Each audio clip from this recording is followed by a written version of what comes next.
The morning sky above New York turned black as massive ships appeared from nowhere. Sarah Chen looked up from her coffee and watched through her office window as the alien vessels blotted out the sun. Each ship was bigger than a city block, their dark surfaces gleaming like polished stone. "My God," whispered her assistant Marcus as he rushed to the window. "How many are there?" Sarah counted quickly. 12 ships hung over Manhattan alone. Reports were flooding in from every major city on Earth. London, Tokyo, Moscow, Beijing, all covered by the same ominous shadows. High above Earth's atmosphere, Admiral Zethkar stood on the bridge of his flagship, the Obsidian Talon.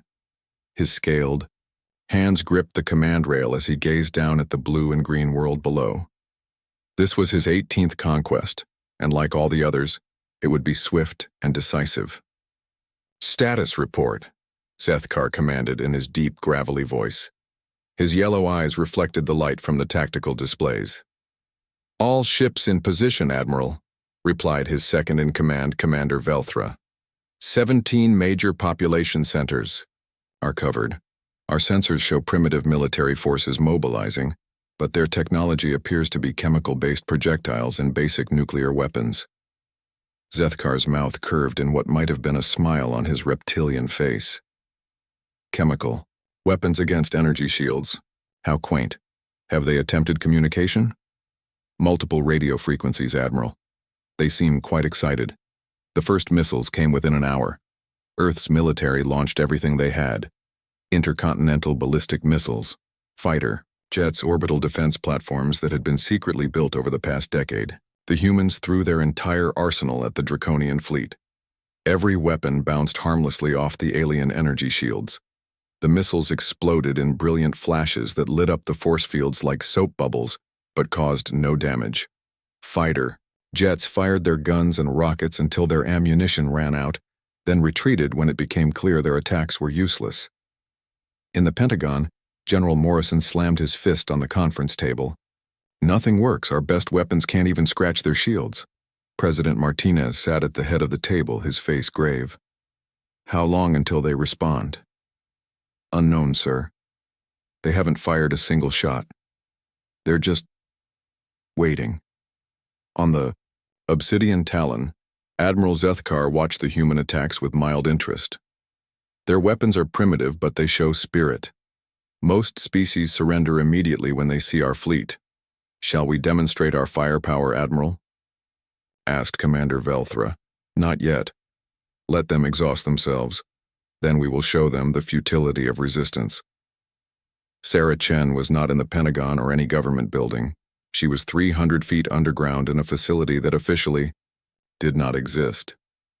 The Prometheus Research Center had been built into the Rocky Mountains over 50 years ago, after humanity first detected alien signals at the edge of the solar system. "Dr. Chen," called Dr. Rodriguez from his workstation, "the fleet is holding position. No aggressive action yet." Sarah nodded, her fingers dancing across her keyboard.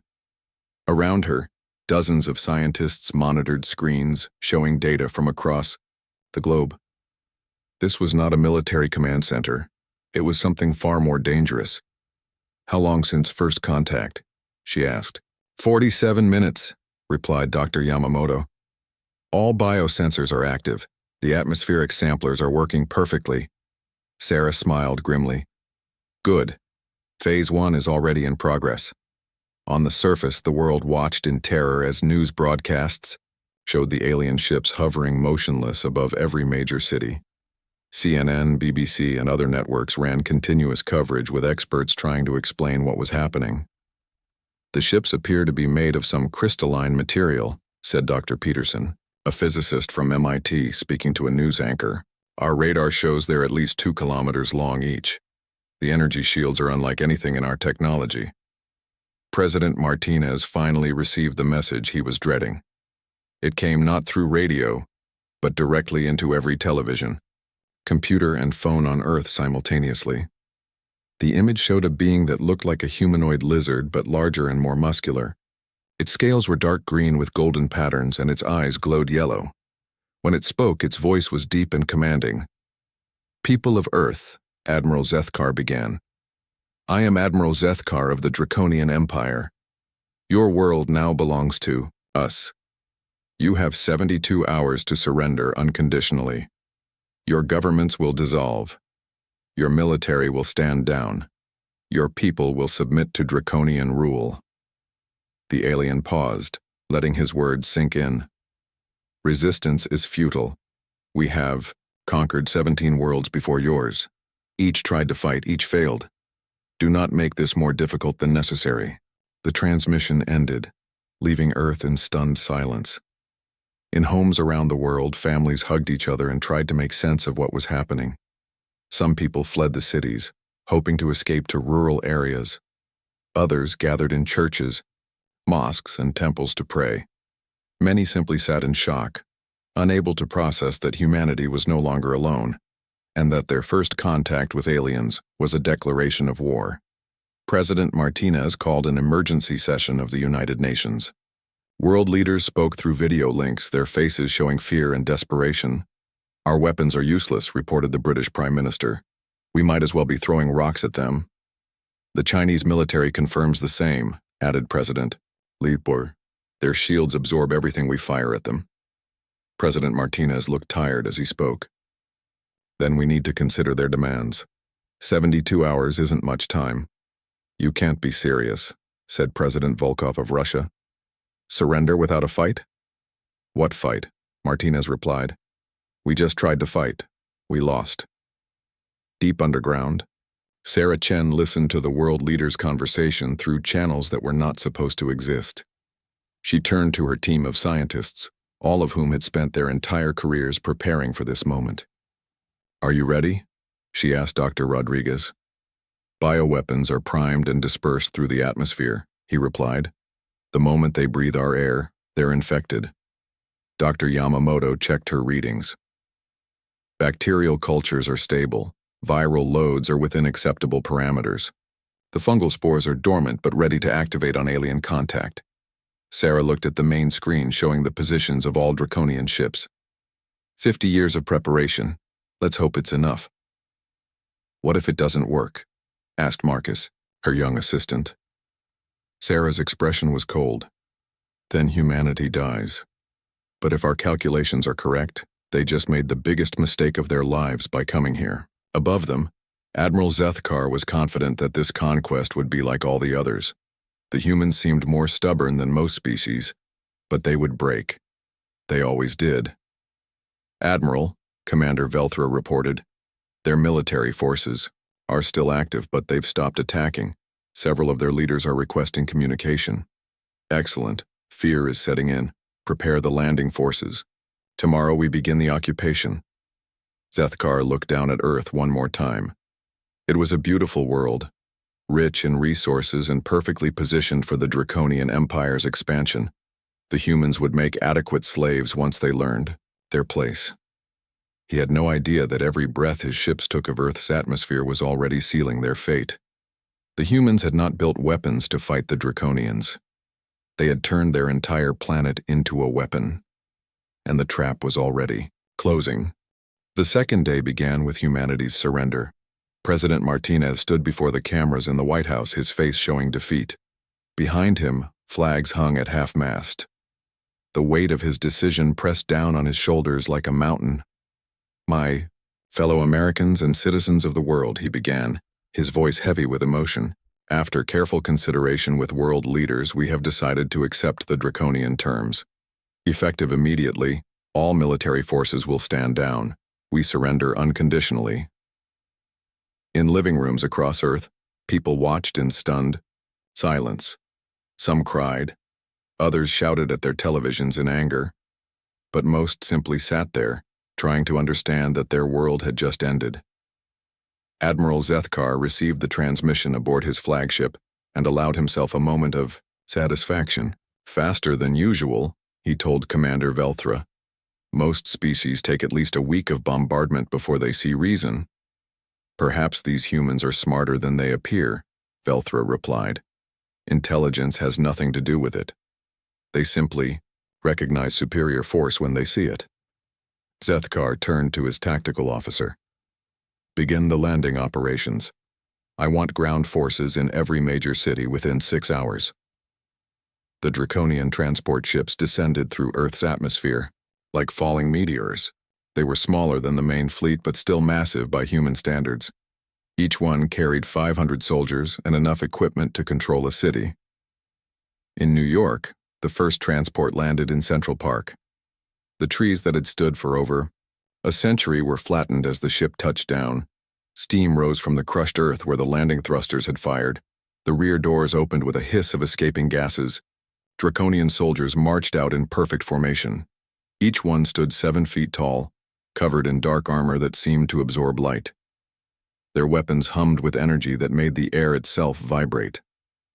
Captain Thexmore led the first squad into the city.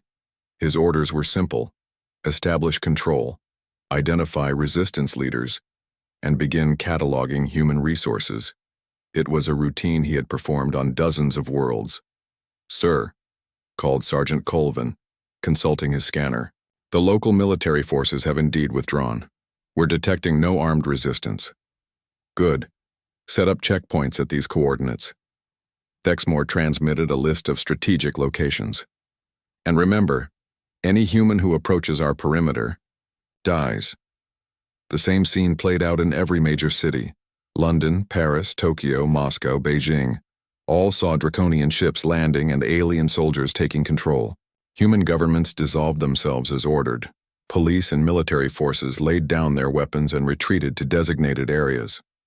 To the Draconians, it looked like the smoothest conquest in their empire's history.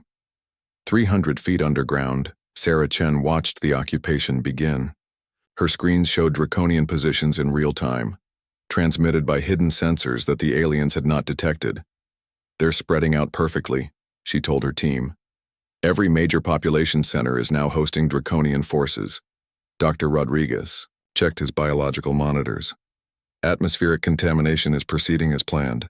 Every alien soldier on the surface is breathing our enhanced atmosphere."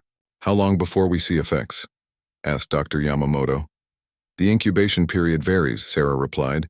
"Bacteria will be fastest, maybe 3 to 5 days. Viruses could take a week. The fungal spores will activate once they're inside Draconian. Respiratory systems." Marcus, her assistant, looked uncomfortable. "Are we sure this will work? They're not human. Maybe their biology is too different." Sarah pulled up a classified file on her screen. "We've been studying them for 50 years, ever since we intercepted their first probe. Our computers have run 1,000,000 simulations. Their respiratory system, their cellular structure, their immune responses. We know everything about Draconian biology." "But how?" Marcus asked. "The probe wasn't empty," Dr. Rodriguez explained. "It contained biological samples, skin cells, blood, tissue fragments, enough for us to understand exactly how they function and how to kill them." On the surface, the occupation was proceeding smoothly. Draconian soldiers established control points throughout New York. They set up energy barriers that prevented humans from entering certain areas. Their scanners cataloged everything from population numbers to industrial capacity. Captain Thexmore was pleased with the progress. The humans were cooperating better than expected. They seemed genuinely defeated, which made his job much easier. "Any problems to report?" he asked Sergeant Colvin during their evening briefing. "Minor issues only, sir. Some soldiers are reporting fatigue, but that's normal after a long deployment. A few complaints about the air quality.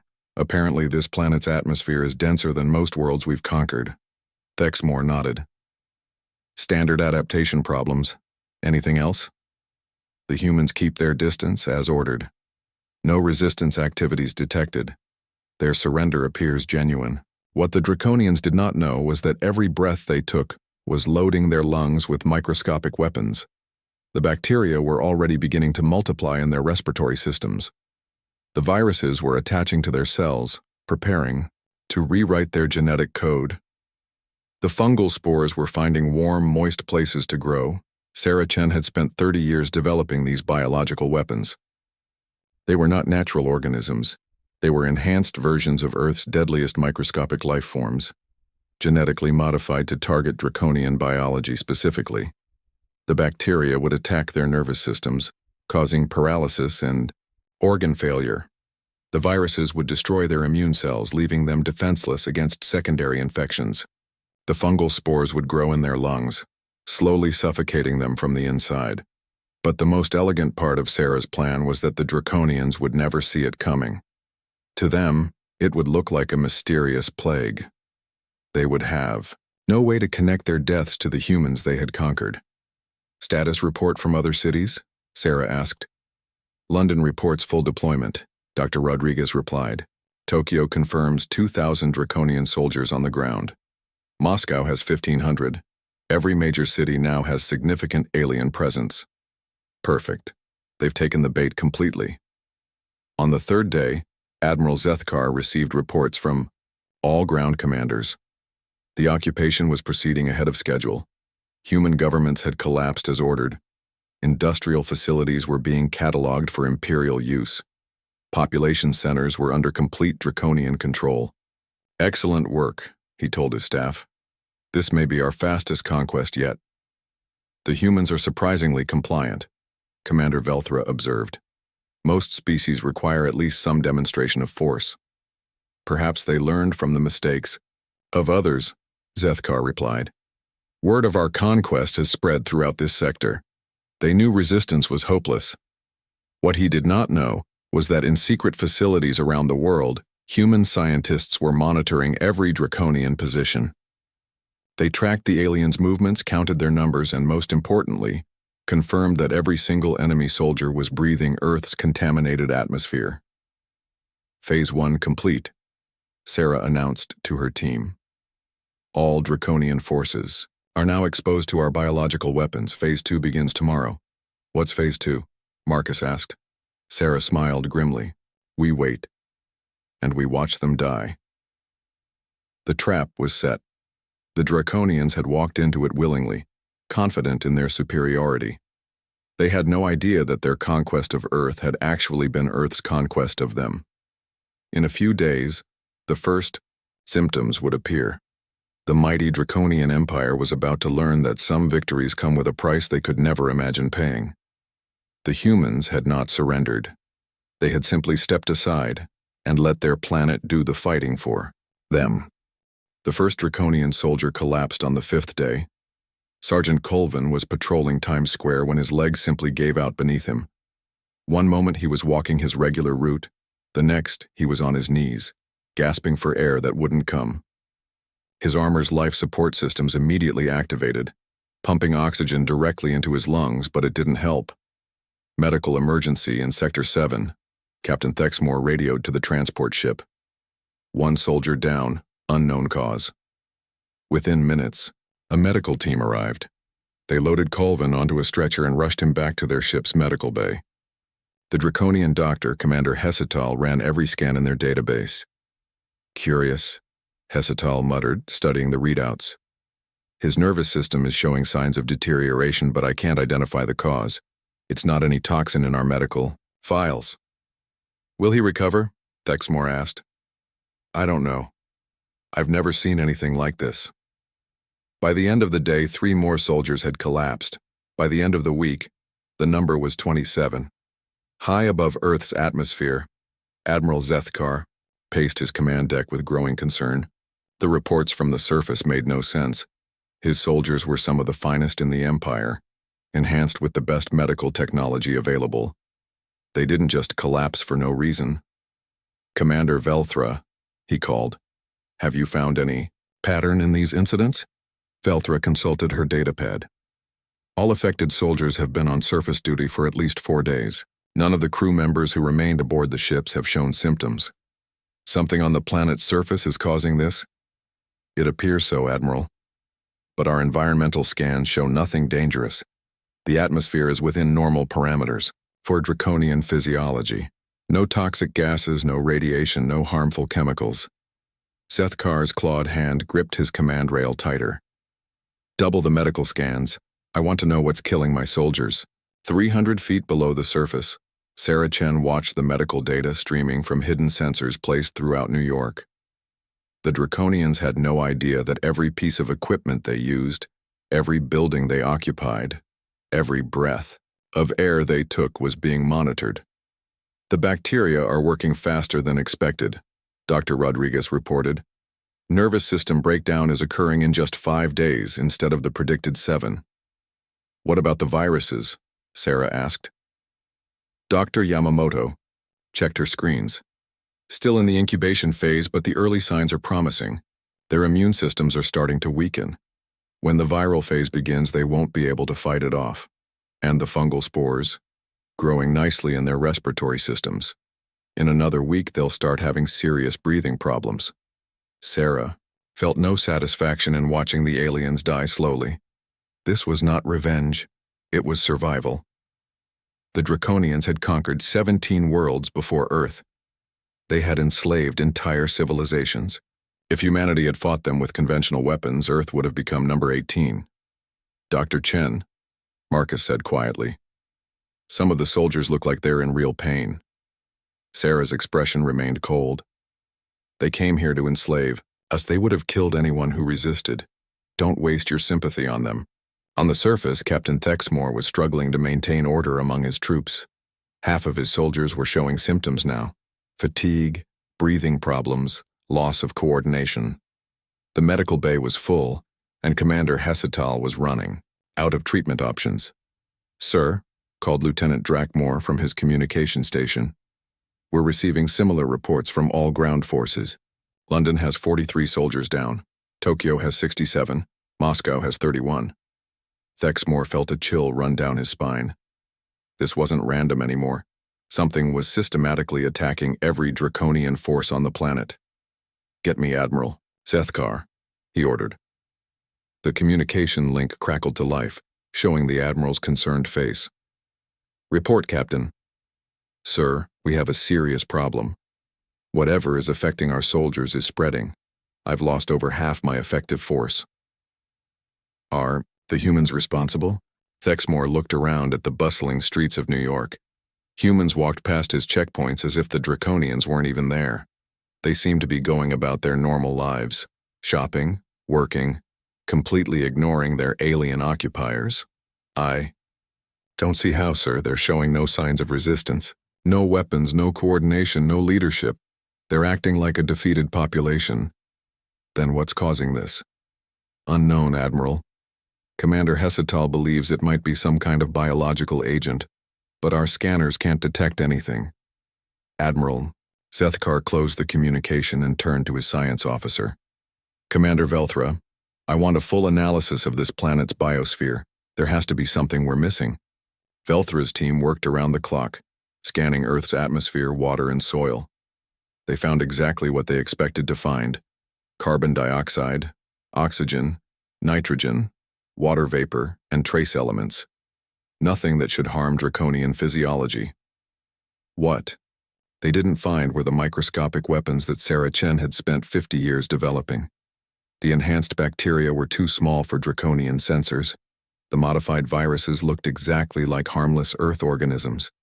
The fungal spores were designed to be completely invisible to alien detection equipment. Admiral, Velthra reported after 3 days of intensive scanning, I can find no environmental cause for the illness affecting our troops. The planet appears to be completely safe for Draconian occupation. Then why are my soldiers dying? Velthra had no answer. By the second week, the situation on the ground had become critical. More than half of all Draconian forces were either dead or too sick to perform their duties. The remaining soldiers huddled in their transport ships, afraid to breathe the outside air. Captain Thexmore filed his final report from the medical bay, where he lay dying. His nervous system was shutting down, his immune system had collapsed, and fungal growths were slowly strangling his lungs. Admiral, he whispered into his communicator, whatever killed my soldiers is going to kill me too. The humans, they didn't surrender. This was a trap. What do you mean? Zethkar demanded. Look at them, sir. Look at how they're behaving. They're not afraid anymore. They're watching us die, and they're not surprised. They knew this would happen. For the first time since arriving at Earth, Admiral Zethkar felt genuine fear. He looked down at the blue and green world below and saw it with new eyes. This wasn't a conquered planet. It was a killing field. Commander Velthra, he ordered, Prepare for immediate evacuation of all ground forces. Sir, most of our soldiers are too sick to move. Then leave them. I won't lose any more ships to this place, but it was already too late. The transport ships that had been ferrying supplies and personnel between the fleet and the surface had been spreading the contamination throughout the Draconian fleet. Every ship that had contact with Earth's atmosphere was now infected. Sarah Chen watched the alien panic through her monitoring systems. After 50 years of preparation, her plan was working perfectly. The Draconians were learning what every Earth organism knew, that this planet was not a safe place for invaders. How long before the fleet itself starts showing symptoms? She asked Dr. Rodriguez. Their ship-based life support will delay the effects but not prevent them. I'd estimate another week before we see casualties aboard their vessels. And then the most powerful invasion fleet in this sector of the galaxy becomes a collection of ghost ships. Sarah looked up at the ceiling, knowing that somewhere, far above, the aliens who had come to enslave humanity were beginning to understand the true price of their arrogance. Earth had not surrendered. Earth had simply shown them what it meant to be the deadliest planet in the galaxy. The plague reached the Draconian fleet on the 18th day. Admiral Zethkar was reviewing casualty reports when the first ship went silent. The cruiser, Jade Serpent, which had been ferrying supplies to the surface, simply stopped responding to communications. One moment they were reporting normal operations, the next, nothing. Commander Velthra, Zethkar called, establish contact with the Jade Serpent. Velthra tried every communication channel. No response, Admiral. Their transponder shows they're still in position, but they're not answering. Send a probe. I want to know what happened to them. The probe's cameras revealed a sight that chilled Zethkar to his core. Through the Jade Serpent's bridge windows, he could see Draconian crew members slumped over their stations. Some had collapsed on the floor. None were moving. Life signs? He asked quietly. Negative, Admiral. The ship appears to be completely dead. Within hours, 2 more ships went silent. Then 5. Then 10. The contamination was spreading through the fleet like wildfire, carried by the very air that had circulated between the ships and the surface. Commander Hestal, the fleet's chief medical officer, worked desperately in his laboratory aboard the flagship. He had samples from the dying soldiers, but every test came back negative for known pathogens. Whatever was killing his people was unlike anything in Draconian medical databases. Admiral, he reported over the intercom, I believe we're dealing with biological weapons specifically designed to target our physiology. How is that possible? Zethkar demanded. We've been monitoring this planet for years. They don't have the technology for biological warfare. Sir, I think we've been looking at this wrong. They don't need advanced technology. They have something far more dangerous, which is billions of years of evolution. This planet is a breeding ground for microscopic life. Every organism here has been locked in biological warfare since life began. The humans didn't invent these weapons. They just learned how to aim them.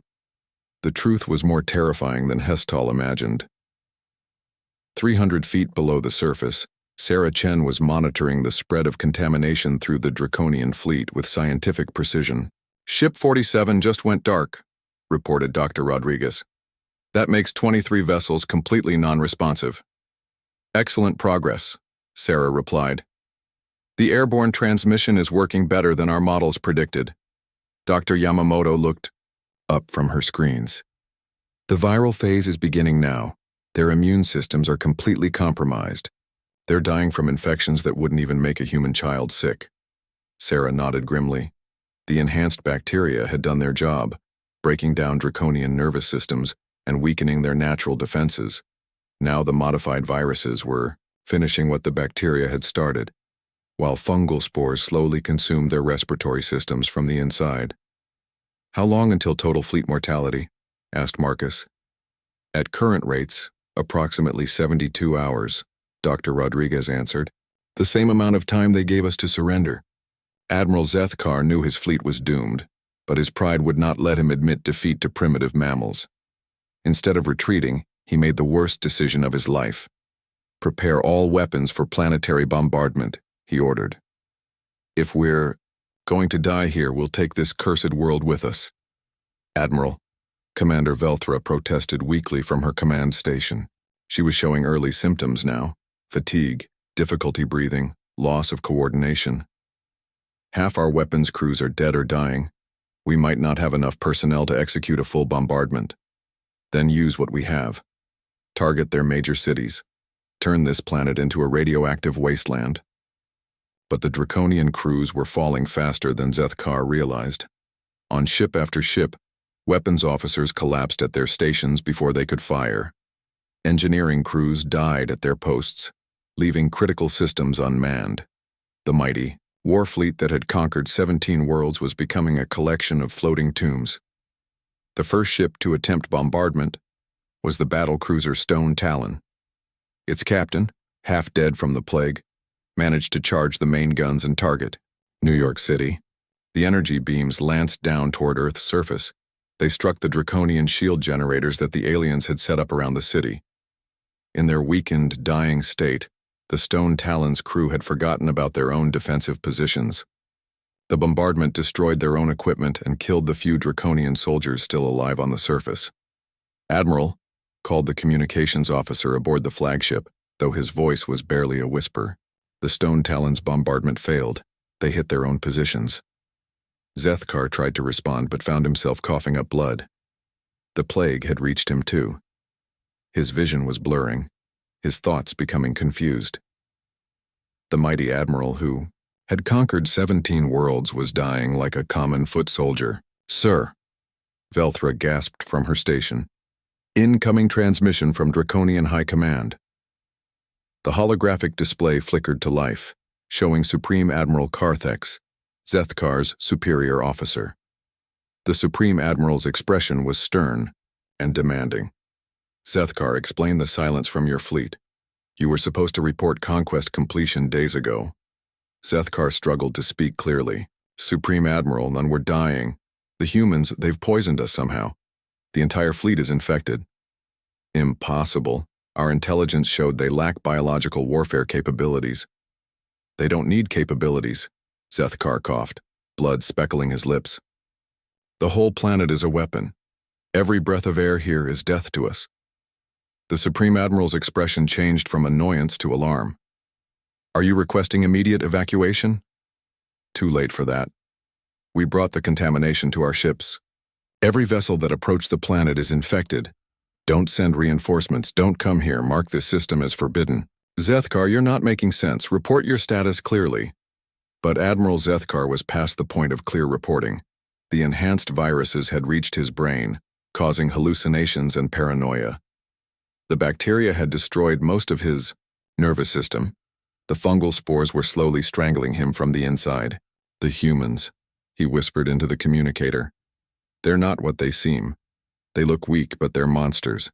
They've turned their whole world into a biological weapon. They let us invade them just to spread their plague to our fleet." Supreme Admiral leaned forward. "Zethkar, are you saying the humans deliberately infected you?" "They surrendered without a fight," Zethkar gasped.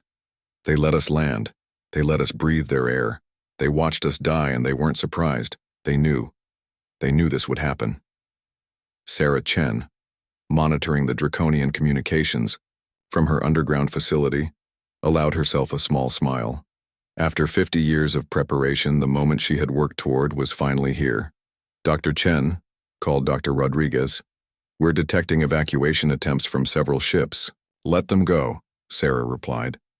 "The ones still healthy enough to operate hyperspace drives can run, but they'll carry our gift to wherever they're going." "You mean?" "The spores have a dormancy period of up to 60 days. Any ship that leaves now will spread the contamination to whatever world they reach. The Draconian Empire is about to learn that attacking Earth has consequences that extend far beyond our solar system." Admiral Zethkar made one final transmission before his flagship's life support failed completely. His words, recorded by Draconian High Command, would become a warning that spread throughout the galaxy. "Stay away from Earth," he whispered with his dying breath. "The humans are not prey. They are the deadliest species in the galaxy. They have turned evolution itself into a weapon.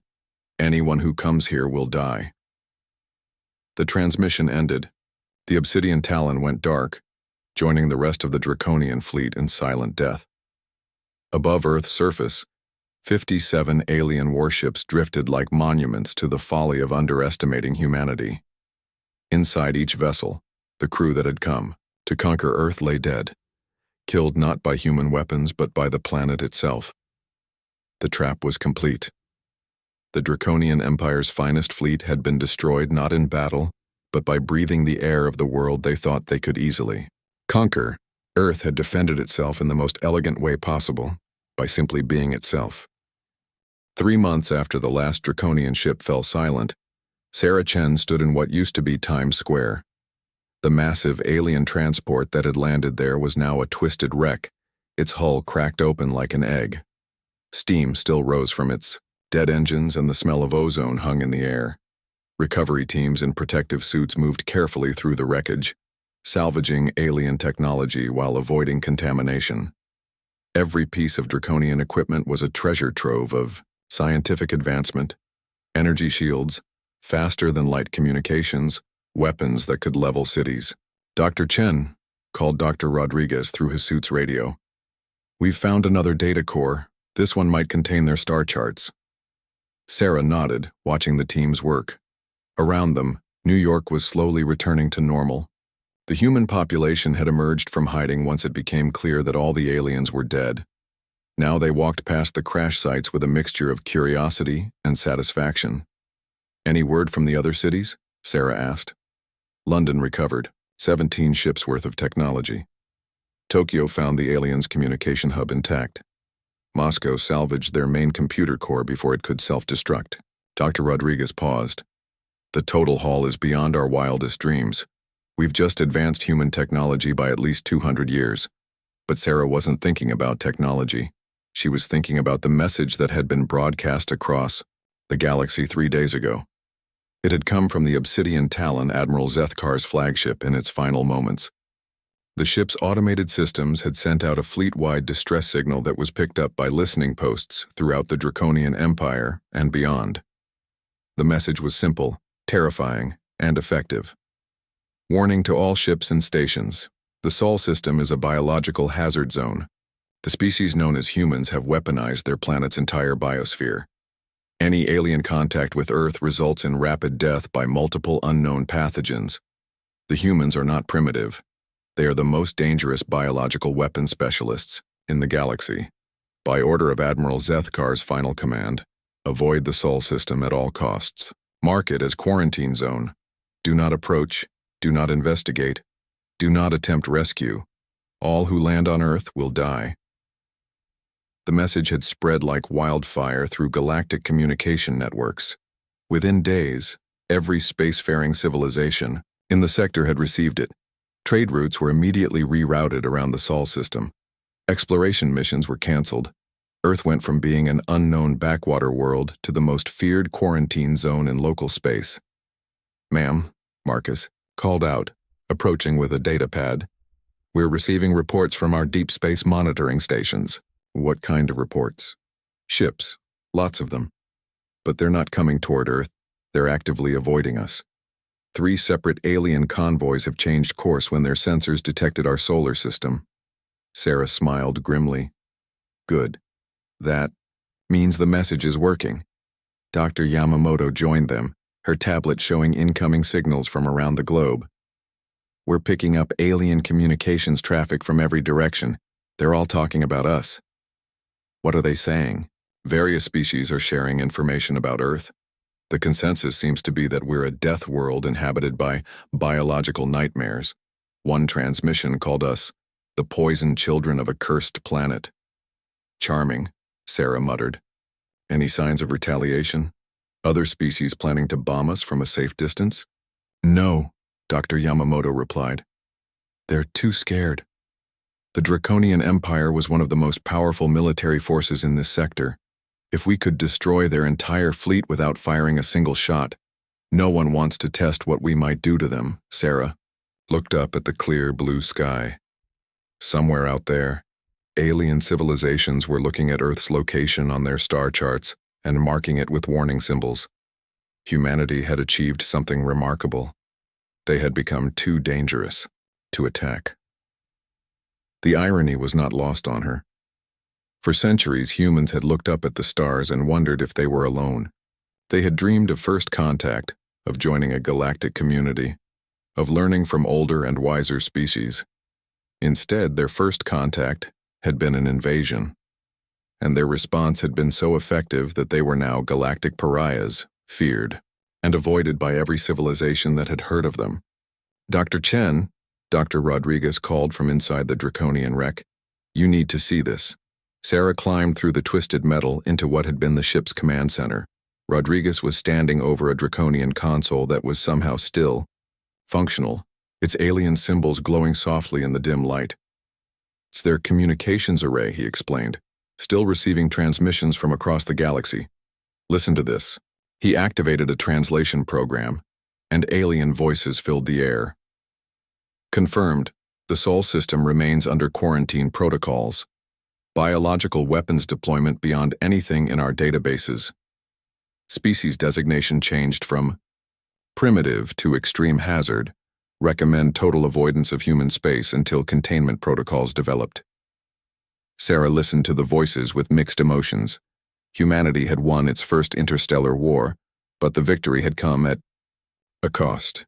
They were now isolated, feared, and alone. "There's more," Rodriguez continued. "We're picking up transmissions from the Draconian Empire's core worlds. They've officially classified Earth as a biological weapon of mass destruction and forbidden any ship from approaching our solar system. What about other species?" "The same. The Altarians have marked us as infectious death world. The Vegan Federation calls us plague carriers. The Centauri Alliance has reclassified humans as biological warfare specialists." Sarah sighed. "So much for joining the galactic community." "Ma'am," Marcus interjected, "maybe that's not such a bad thing. Look what the galactic community tried to do to us. They came here to enslave us. Maybe being feared is better than being conquered." He had a point. The Draconian Empire had conquered 17 worlds before attempting to take Earth. Those civilizations were now slaves, their resources stripped away, their people serving alien masters. Earth had avoided that fate, but only by becoming something that no other species wanted to approach. "Dr. Chen," Dr. Yamamoto called. "Incoming priority transmission. It's from deep space, but the signal is directed specifically at Earth." "Put it through." The voice that emerged from the speakers was unlike anything they had heard before. Melodic, almost musical, but with an underlying tone of respect and caution. "People of Earth," the voice began. "This is Ambassador Lyrian of the Galactic Council. We have heard of your defensive success against the Draconian Empire. We wish to establish communication and discuss your status in galactic affairs." Sarah looked at her team. This was the moment they had been preparing for. First official contact with a peaceful alien civilization. "We are aware," the voice continued, "that you have developed biological defenses of unprecedented effectiveness. We want you to know that we come in peace and have no intention of approaching your world. We simply wish to talk." The transmission paused, then continued, with obvious nervousness. "We understand that your planet is dangerous to alien visitors. We propose communication through unmanned probes at a safe distance. We have no desire to share the fate of the Draconian fleet." Sarah activated the response system. "Ambassador Lyrian, this is Dr. Sarah Chen representing Earth's Defense Forces. We appreciate your peaceful intentions and are willing to establish communications under the terms you've proposed." As she spoke, Sarah realized that this was how humanity would interact with the galaxy from now on. Not as equals visiting each other's worlds, but as a quarantined species too dangerous for physical contact. The humans had won their freedom, but at the cost of their ability to leave home. They were now the most feared species in local space, the ones who had turned their own planet into a weapon and used it to destroy the galaxy's most powerful military force. Sarah looked out through the cracked hull of the alien ship at the people of New York, going about their daily lives. They were free. They were safe. And they were alone. But they were alive, and they were human. And they had just proved that sometimes the greatest victory comes not from being the strongest, but from being the most dangerous thing anyone has ever tried to fight. Earth's children had learned to defend their home in the most effective way possible, by making sure that anyone who threatened them would never threaten anyone else again. The galaxy now knew what humans were capable of, and that knowledge would keep Earth safe for generations to come.